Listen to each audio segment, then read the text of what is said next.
Hello everyone, welcome to the Manu Law classes in the session of Daily News Analysis. Today is 26th of March 2025 and I am Nilesh Sharma going to discuss with you the current affairs of the day और आज के सारे topics हमने जो है pick किए हैं the Hindu से।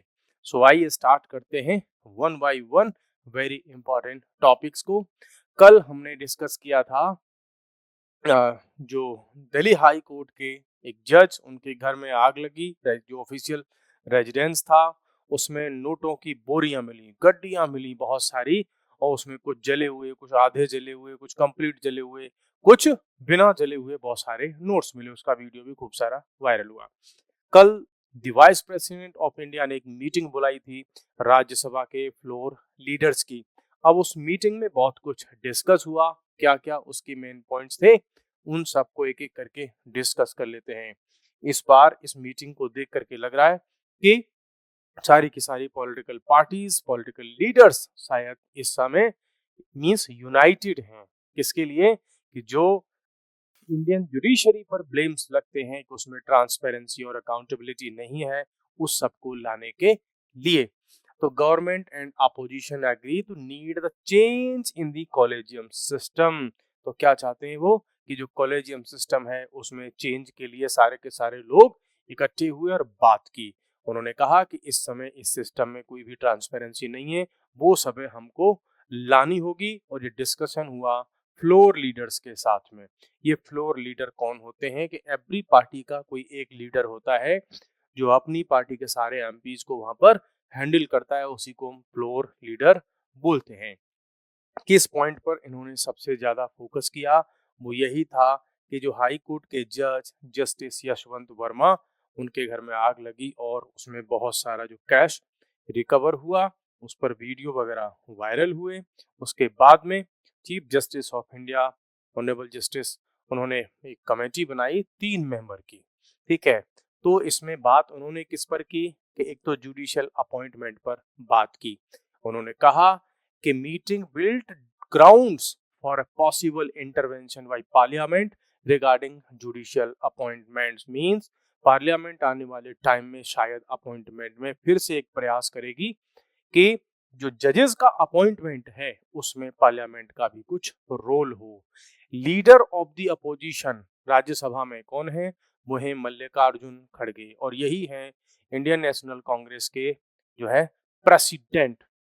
इनके साथ में भी वाइस प्रेसिडेंट ऑफ इंडिया ने डिस्कस किया और कहा कि जो उस समय पर 2014 में एनजेएसी एक्ट हम लेकर के आए थे, अगर उसको पास कर दिया था और उसको अगर जुडिशरी रिजेक्ट नहीं करती, उसको स्ट्रक ऑफ नहीं करती, तो आज ये दिन हमें देखने को नहीं मिलते। ये भी पॉइंट उन्होंने कहा।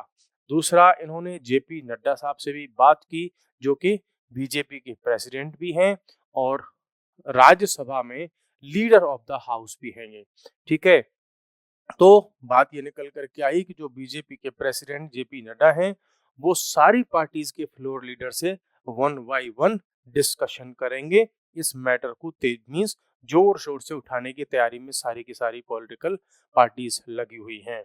ये सब आपको पता ही होगा कि एनजीएसी जो एक्ट आया था, इसका भी फिर से रेफरेंस दिया है जो है धनखड़ साहब ने, और कहा कि हमें भाई इसको बहुत ज्यादा एम्फेसाइज करना पड़ेगा, और अगर ये होता तो थिंग्स जो आज हो गई हैं वो थोड़ी डिफरेंट होती।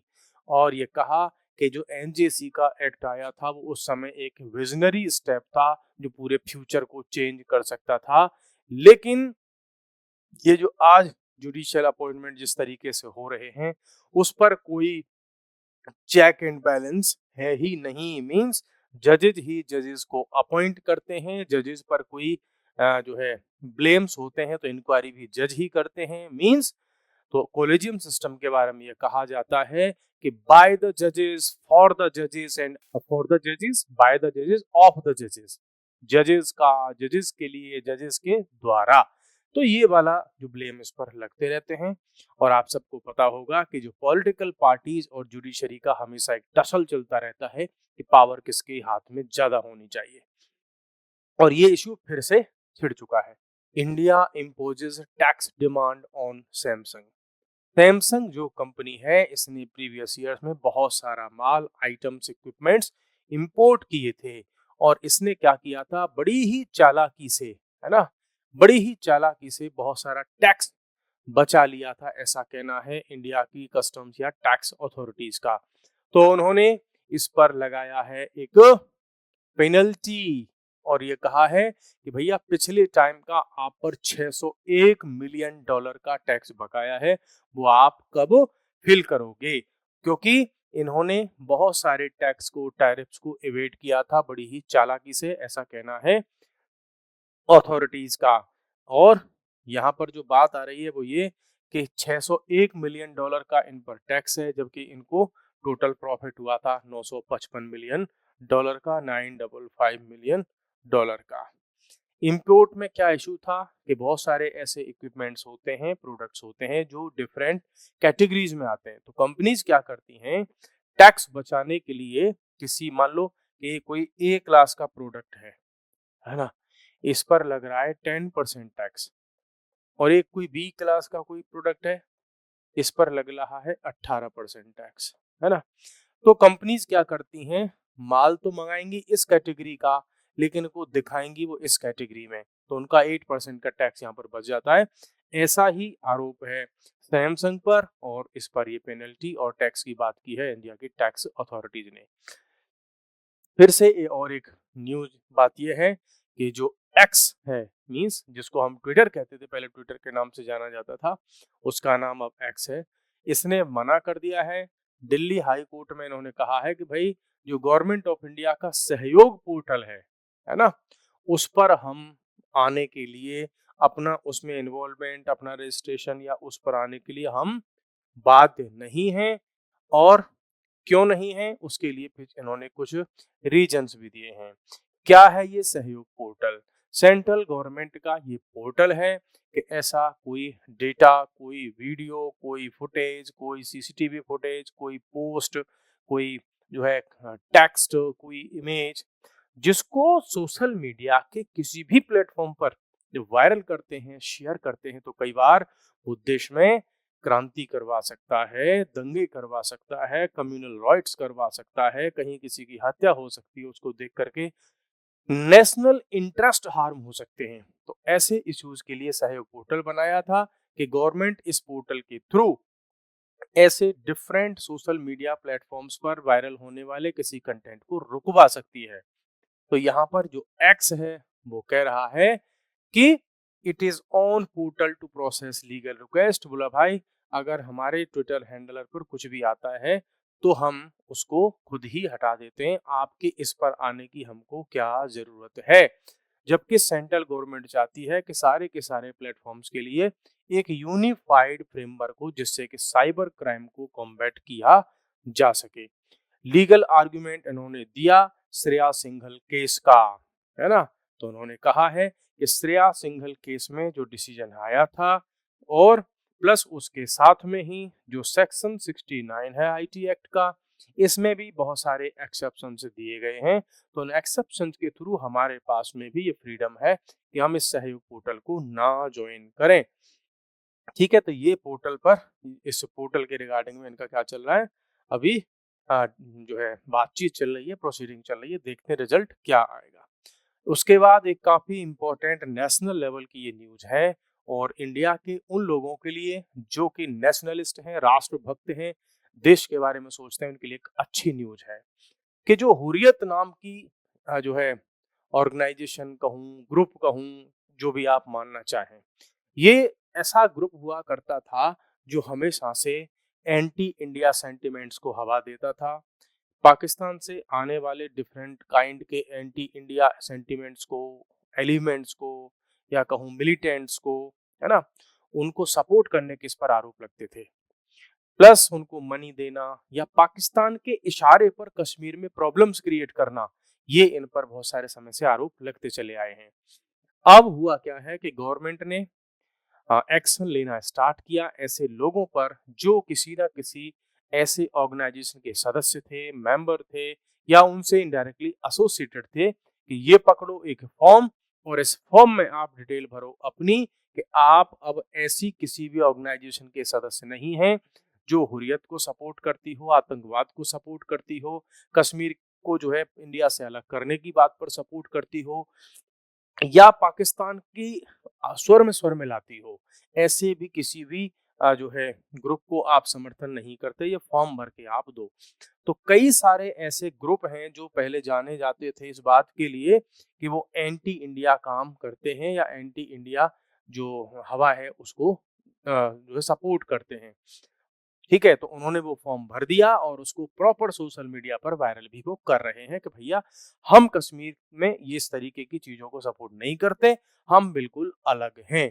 ठीक है, हुआ क्यों है ये कि पिछले कुछ सालों से ऐसे लोगों पर गवर्नमेंट ने एक्शन लेना स्टार्ट कर दिया है और पुलिस ने ऐसे लोगों पर रेड किए, उनके घरों पर, चाहे वो कुलगाम में हो, साउथ कश्मीर हो, नॉर्थ कश्मीर हो, सेंट्रल कश्मीर हो, सब जगह पर उन्होंने क्या की है, पुलिस ने रेड करना स्टार्ट किया है।